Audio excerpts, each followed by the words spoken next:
はい、皆さん、こんにちは。アロマンチャンネルの高弘です。いやー、もう今ね、全国的に各地で40度超えがね、観測されるような酷暑が続いておりますが、皆さん、体調お変わりないでしょうか？いやー、僕もだいぶとね、夏バテ気味ではあるんですけど、まだなんとかやれてます。はい、ということで今週もね、気合い入れて、引き続き2階寝室のね、DIY を進めていきたいと思います。で、前回なんですけど、2階寝室に僕のずーっと念願でもあったウォークインクローゼットが完成いたしました。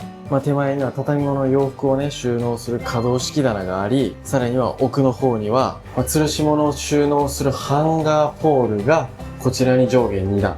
さらにこっちにも上下2段とね、かなりの収納量かつ使い勝手のいいウォークインクローゼットができました。我ながらなかなかいいウォークインクローゼットができたんちゃうかなと思って満足しております。はい。ということで、今回なんですけど、ここの大黒柱とここの針の間にルーバーを作りたいと思います。というのも、現状、こっちの、寝室スペースから、ウォークインクローゼットが丸見えなわけですよ。それはそれで別にいいっちゃいいんですけど、ちょっとここに、軽い目隠し兼、ちょっとデザイン的なインテリアとして、ルーバーがあったら感じが良くなるんちゃうかなと思いまして、ここにルーバーを作りたいと思います。実際にルーバーを取り付けてみんことには僕自身もね、どんな雰囲気になるかイメージができないんで、もう早速ね、やっていきたいと思います。ってことで、今回も頑張っていきたいと思います。やっていくで。よ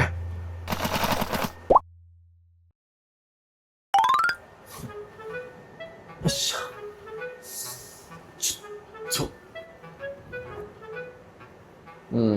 ここらやな。よし。今回の僕の考えとしては、一本、この針を支えるような形で、105角の柱をね、立てたいと思ってます。で、この105角の柱から、この大黒柱の間に、等間隔で、木材を立てて、ルーバーをね、作りたいと思います。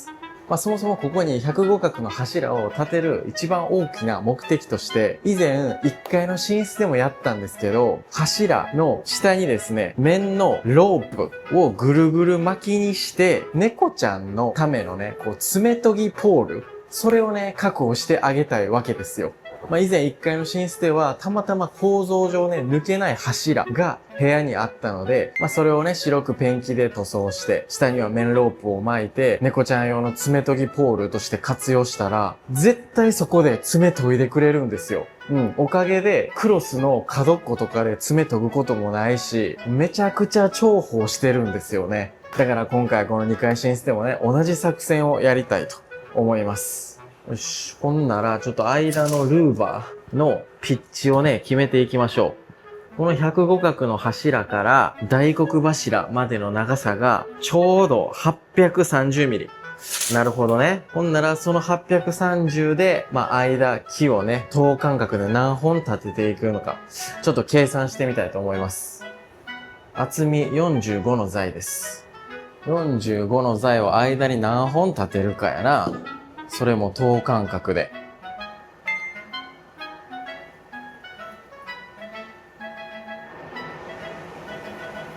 よしよしよし、わかった。この45の材を8本立てたらいいんや。8本立てた場合、間に隙間がね、9箇所できる計算になるんですね。で、その隙間を1つ52ミリにしたらいいね。ちょっと待てよ。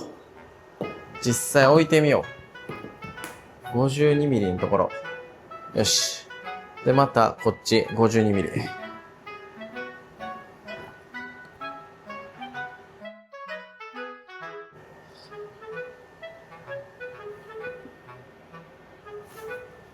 よし、オッケー。こんな感じ。おー、いいんじゃない？よし、これでいこう。オッケー。よし、ほんならね、材カットしていきましょう。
しゃ。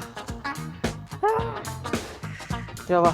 地味にこのサンダー掛けっちゅうのはね、体力使います。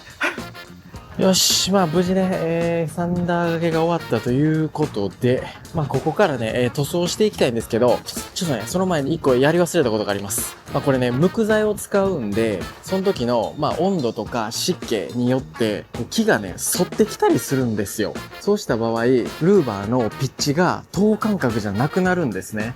で、そういうのを防止するために、真ん中に一本ね、ベルトを入れたいと思います。で、そのベルトを入れるための切り込みをね、今からちょっと入れていきます。まず、下っ面を綺麗に合わせて、こんな感じで綺麗に合わせて、ずれないようにクランプで留めます。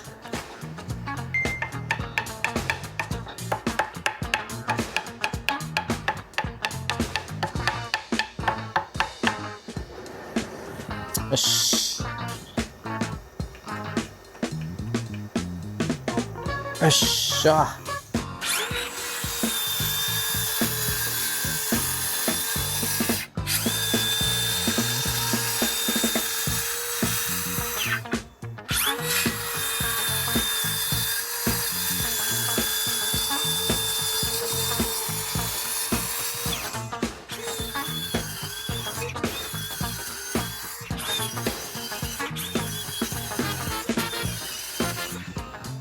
よし。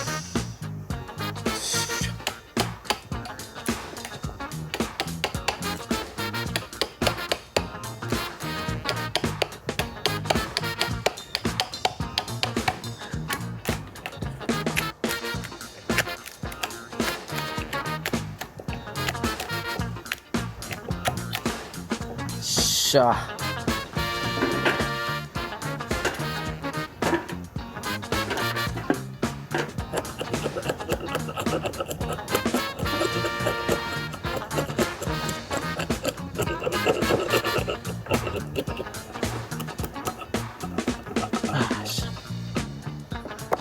オッケー。完璧やね。よしよしよしよし。よっしゃ。ほんなら塗装していきましょう。で、このルーバー、そして柱に使う塗料がですね、こちら。自然塗料いろはの香炉膳ですね。まあもうこの色はね、2階寝室のもう梁から大黒柱からあらゆるところに使ったんで、もうおなじみのね、塗料なんですけど、これで塗っていきたいと思います。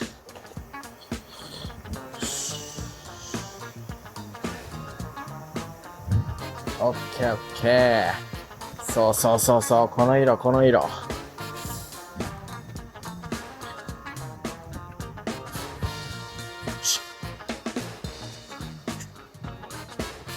よし、吹き上げていきます。おー、いいね。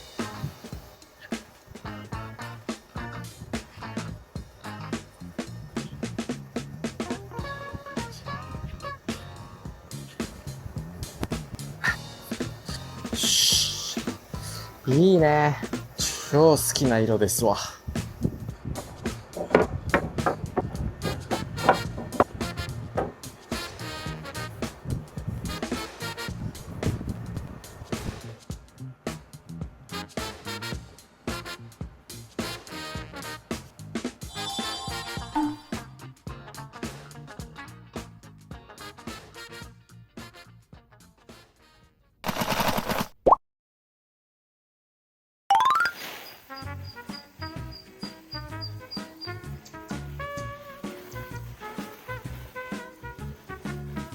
もうキュウリもね、だいぶ下の方はもう収穫し終えて葉かきしましたね。だいぶすっきりした。でも上の方はまだまだなってますね。キュウリに関しては嫌っちゅうほど食べましたよ。すごいな。マリーゴールドがめちゃくちゃ咲き誇ってるぞ。おー、ナスもいい感じですね。めちゃくちゃ立派なナスがなってます。ズッキーニが、この緑のやつ、最後の一本が超頑張ってくれてる。はい、まず見てください。この綺麗に咲いたこのマリーゴールド。すごくない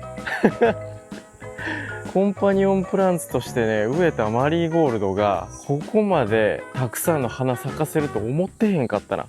めちゃくちゃ綺麗。これマリーゴールドはマジで毎年植えたいですね。可愛すぎる。ほんまに目の保養になる。はい。ということでね、改めてこのキュウリですよ。ほら、下の方、だいぶすっきりしたでしょう。でね、終わったところの葉っぱに関しては、やっぱりね、葉かきをしないと、こんな感じでね、もうね、やっぱね、ベト病、もうね、カビが生えてくるんですよ。もう上の方もね、ちょくちょくベト病出だしてるんですけど、まあでもまだね、ここらね、まだ新芽出てるんですよね、一応上の方に関しては。ほら。で、こういうところの葉っぱはまだ綺麗ですし、まあでもそれにしてもね、キュウリ植えたの2本だけですけど、もう2本で十分すぎる。てか1本でいいなってレベルやな。ほんまに食いきれん。こんなもう、まあ夕方ぐらいになったらちょうど取り時やと思います。で、こちら、シシトウね。シシトウも、もう結構毒害でたくさんもう取ってるんですよね。でもまだまだほら、ちっちゃい、もうこれから実になるやつがいっぱいついてますよ。ほんでお次、この真ん中のやつ、これ、赤パプリカね。で、これがね、もうこんな感じで、大きい実つけ始めてます。ここ。ドーンドーンと2つ。大きい実つけ始めてるんですけど、まあうまく育てていけば今後どんどん赤くなっていく感じやと思うんですけど、うまく赤くなりきれるかな。そしてお次、こちら。ピーマンね。ピーマンもまあまあ順調ですよ。でもちょっとここら見てください。こんな感じでね、尻腐れ病がちょっと出始めてるんですよね。とはいえまあまあ全然順調で、もうピーマンに関してもかなり収穫してますよ。よし、お次こちら。これ、ナスね。ナス。見てください。畑の師匠からいただいたナスたち4本ともにね、超順調に育ってますよ。うわ、見てこんなんか、超立派。はい。いいね。よいしょ。うわ、めちゃくちゃいいやん。じゃん。超綺麗な形。よっしゃー。はい。ということで、今朝はナス4本収穫できました。はい。そしてね、プランターのトマトとこっち、エンツァイ。空心菜ですね。空心菜はね、すごい順調なんですけど、こっちのトマトがね、このようにね、綺麗に実つけてるっちゃつけてるんですけど、正直ね、なりはあんまりよろしくないです。まずこっちのね、アマタンの方に関しては、こんな感じで2本仕立てでこう育てていってるんですけど、実のね、付きも結構ね、まばらなんですよね。で、ここら道中に関しては全然花芽つけることもなく、背だけ伸びていって、最近ようやくこの上の方にも新しい花芽つけ始めました。でも圧倒的実の数が少ない気がするな。で、こっちのね、プルルンの方に関しては、こんな感じで綺麗にね、こう一房ボロボロボロっと実つけてます。いい感じですね。なんですけど、もうほんとこれだけ。これ以降、もう、最近ここに新しい花芽ができたけど、なんかね、背の伸びもあんまり芳しくないって感じですね。で、先日、うちで育ててるね、このプルルンとアマタン、合わせて、20個ちょっとぐらいやったと思います。少量なんですけど、畑の師匠のところにね、持って行ったんですよ。ほんで食べていただいたら、美味しくパクパク食べてくれたんですけど、その時にね、確かに味は美味しいんですけど、実のなりがね、あんまり良くないんですよって言ったら、師匠のところも、アマプルっていう、それもカゴメさんの品種なんですけど、それを2、3本植えたみたいなんですけど、それも、やっぱりなりがね、良くないみたいなんですよ。だから今年はこのね、酷暑の影響なのか、はたまた梅雨の時期のね、大雨の影響なのか、あんまりね、ここらの地域ではカゴメさんの苗がね、うまく育たなかった印象ですね。で、師匠のところは他にもね、アイコとか、豊作ミニトマトとか、中玉、大玉、まあいろんな品種のね、苗を相当な数植えてらっしゃるんですけど、カゴメさんの苗以外はめちゃくちゃ実のなりがいいんですよ。だからね、このカゴメさんの苗はね、まあ比較的高級苗やっただけに、ちょっとピエンって感じっすね。はい。でもね、ほんまに味は美味しいの。もう別格よ。マジで。これ、プルルン。綺麗に赤くなって、いただきます。やばい。うますぎる。えぐい。なんじゃこりゃ。甘っ。で、こっちのね、ちょっとアマタンの方も、ここら。あ、いいね。ここら。いただきます。やばい。正直、甘さで言ったらこっちのアマタンの方がうまいです。甘っ。やけれども、皮の柔らかさとかはこっちのプルルンの方が柔らかくてなんかフルーツみたいな感じですね。やばい。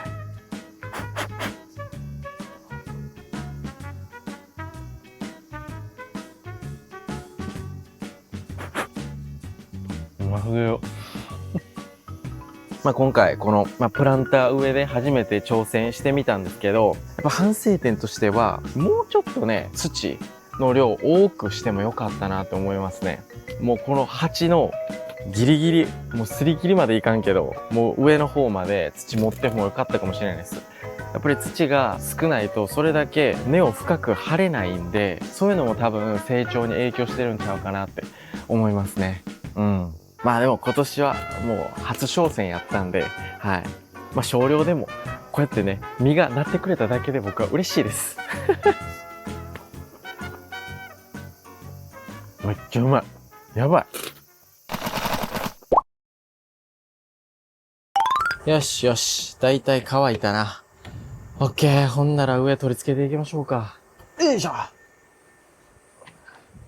よっくりせた。まず、柱から立てていきましょう。いやー、それにしてもマジで昨日の地震はびっくりしましたね。ほら、大分もうちんとこで、そうね、震度4ぐらいあったんちゃうかな。やっぱりちょっと揺れましたよ。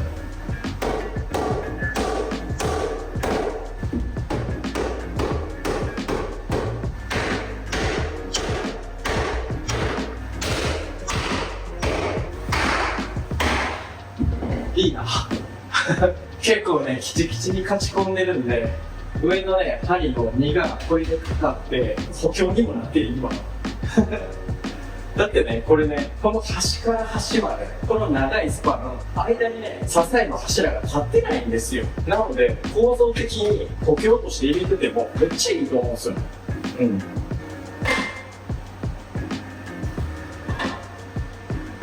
よしよしよしよしよしよし。綺麗に真ん中にレーザーいってますね。オッケー、完璧。立ち出てます。よし、ほんならビス止めはダボ埋め作戦でいきたいと思います。まずこのね、ファイ10のドリルでちょっと穴を開けますね。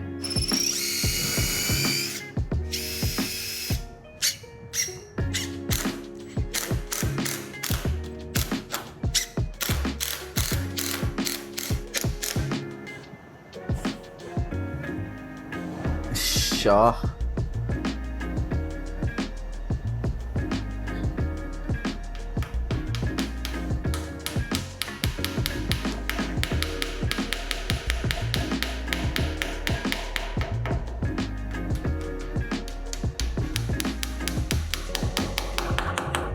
ゃ。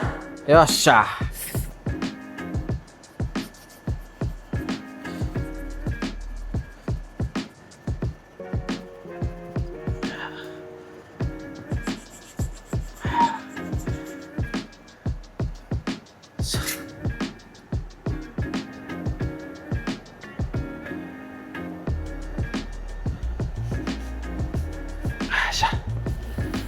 よっしゃ。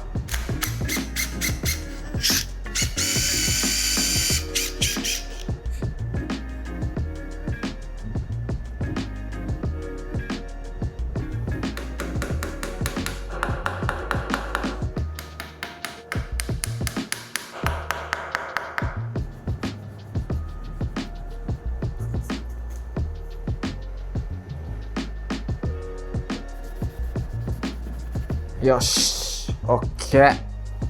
これ多分ね、ドリル開けるところにマスキングテープをこうやって貼ってあげるとバリが出にくいっぽいですね。2箇所。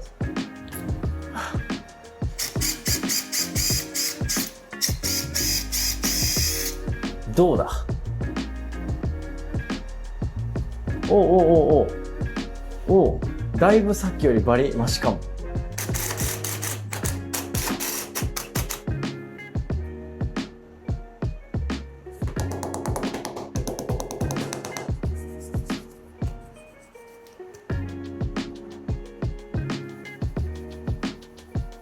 よし、完璧。先ほどのね、地震の話で戻るんですけど、僕の住む大分のここらの地域は、だいたい震度4ぐらいで、確かにちょっと揺れて、天井がね、ちょっとミシミシって言ったりもしたんですけど、でもそれぐらいで全く問題はなかったですね。はい。いや、でもまだ全然ね、大きい地震が控えてる可能性もあるんで、もう2、3日は細心の注意を払いたいと思います。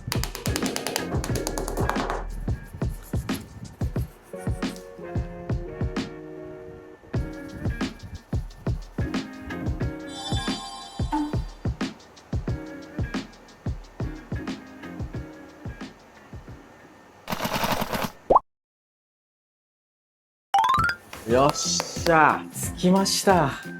いいね。めっちゃしっかりしてる。で、今から105角の柱と大黒柱の間にルーバー立てていきたいと思います。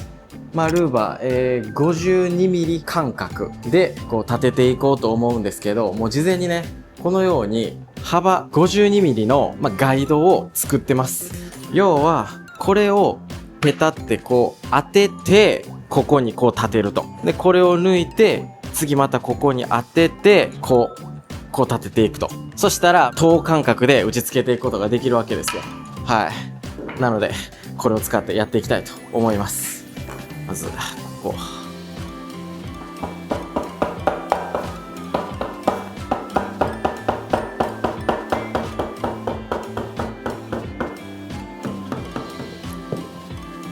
よし、OK。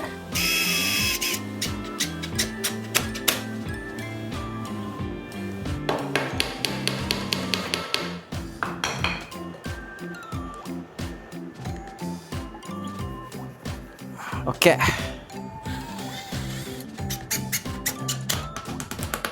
これ結構一本一本大変やぞ。オッケー。オッケー。いいんじゃない？よし。ほんなら次は上を止めていかなあかんね。レーザーを使って立ちを出していきます。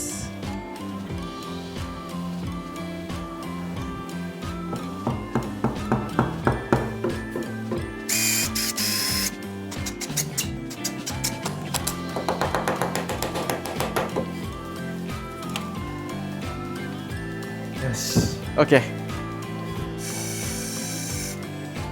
あとちなみにね、この天井裏にはちゃんと下地入れてます。天井裏はね、薄暗くてあんま綺麗に撮影できなかったんで、動画外でやりました。はい、下地入ってます。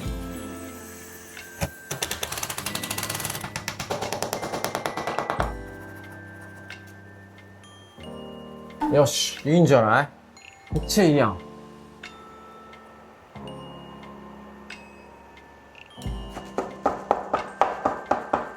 よし。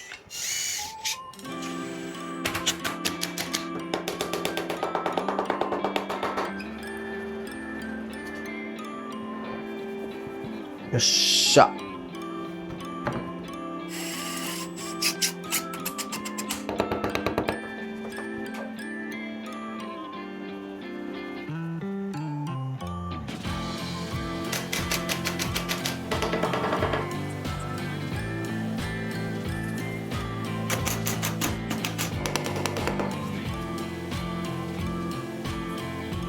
よし。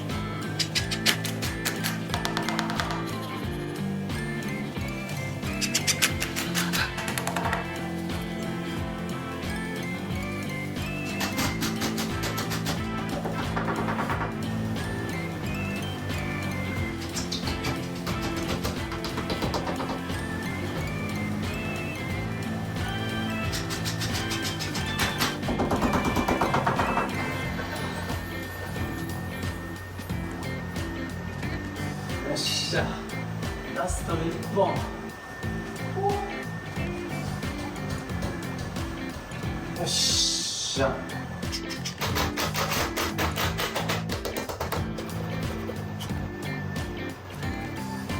よし。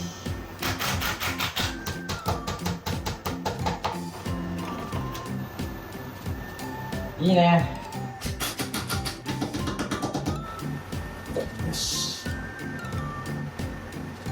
し。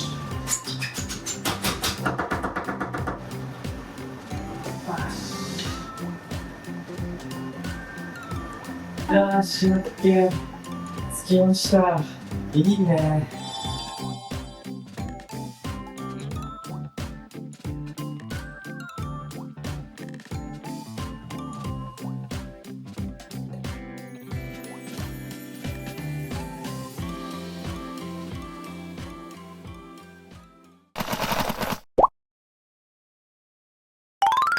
いやー、いいですね。ほんなら、あとは、真ん中にね、ベルトを入れるだけです。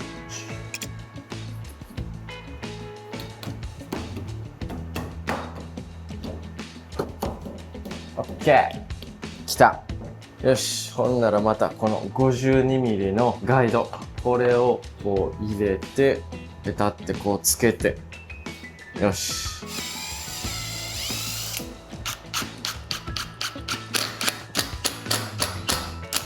よっしゃ。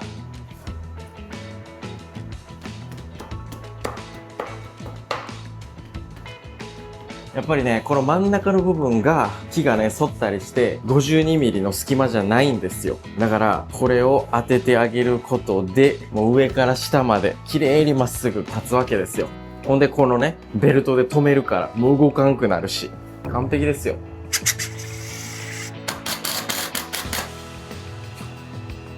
よっしゃ。うわ、こっちなんかだいぶ、こっち寄っとんのか。よし。オッケー。完璧。はい。お、ここはいい位置ですね。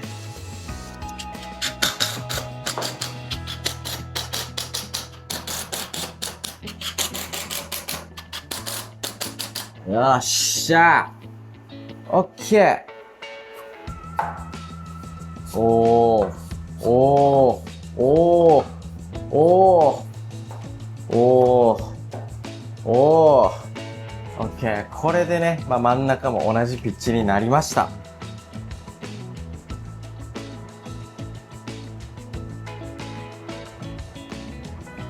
よっしゃ。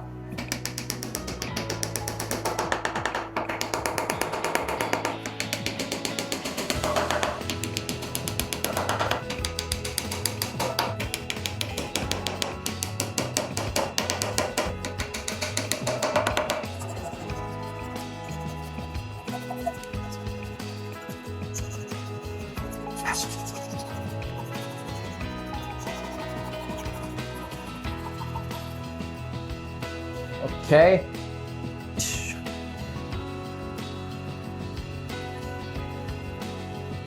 っしゃ。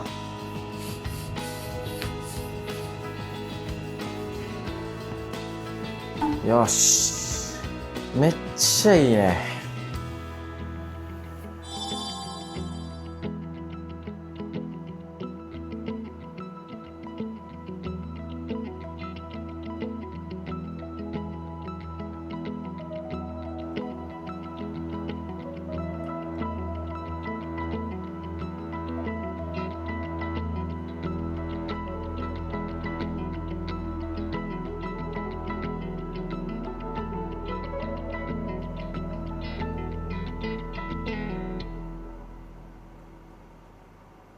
はい、ということでね、無事2階寝室にウォークインクローゼットを仕切るルーバーが完成しました。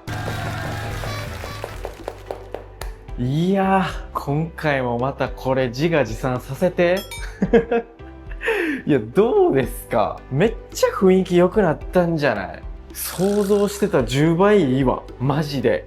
やっぱりね、ルーバーがないとウォークインクローゼットの中が丸見えなので、これがあるだけで雰囲気のいいちょっとした目隠しにもなるし、なんかデザイン的にもこの寝室を格調高く見せてくれるような気がしますね。めっちゃいいと思う。ほんで今回ね、このルーバーに選んだ、この筋交材といい、52mm のピッチといい、いや本当にいいバランスやったんちゃうかなと思いますね。ほんでここに1本105角の柱を入れたのもめちゃくちゃ正解やったと思います。これがなくて、ただただルーバーだけやったら、なんかこうちょっと頼りないというか、柱が1本バシって入ることによって、よりここがちゃんと仕切られてる感がありますもんね。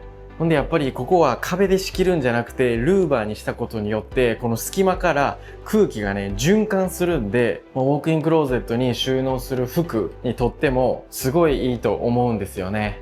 当然正面から見たら向こうが透けて見えるんですけど、こういう角度になったらちゃんとね目隠しになってるもんね。こっちから見てもどんな感じ？こっちからの角度もめっちゃいいね。このルーバーの横に僕はベッドを配置しようと思ってるんですけど、ベッドの位置からやったら、ほら、このルーバーがね、目隠しになって向こうの入り口が見えないんですよ。だからなんかここはすっぽり囲まれてる感じがあって、めちゃくちゃ落ち着く。ほんで僕が地味に気に入ってるポイントがこのね、ルーバー越しにできる陰影なんですよ。今これライトを全部オンにしてる状態なんですけど、これがダウンライトね。で、ダウンライト以外のライトを全部消すとね、これ見て。ほら。X の陰影ができるんですよ。めっちゃかっこいい、これ。これ地味なポイントやけど、僕超気に入ってます。めっちゃいいよ。ほら、こっちから見ても、わかるこれ。X の陰影。バリかっこいいやん。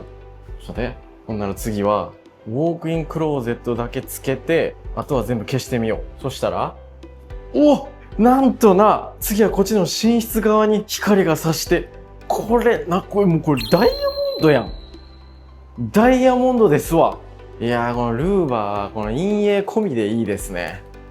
めちゃくちゃいいやん。はい、というような感じで、今回もですね、満足のいく DIY ができました。ほんで、冒頭にも申し上げてた通り、このね、105角の柱に関しては、この下の部分に面のロープを巻いて、猫ちゃん用のね、爪研ぎポールにするって言ってたと思うんですけど、そのね、ロープ、今注文してるんですけど、まだ、手元に届いてなくて、それがね、届き次第、またね、巻いてみたいと思います。その様子もね、皆さんにお見せするんで、楽しみにしとってください。ほんで、要はここからが、ウォークインクローゼットの入り口になるんですけど、今この状態やと、それこそここからウォークインクローゼットが丸見えなので、ここにはですね、のれんをね、かけたいなと思います。それもまた、いい感じのをね、探してみて、ゆくゆく取り付けたいなと思います。いやー、本当にね、唯一無二の寝室が出来上がっていってますね。どこを探しても、うちみたいな寝室はマジでないと思う。はい。引き続きね、この寝室がどのように変わっていくのか、楽しみにしとってください。はい。こんな感じでね、今回の動画は以上になります。ご視聴いただきありがとうございました。それでは次回の動画でお会いしましょう。バイバイ。わっちゃー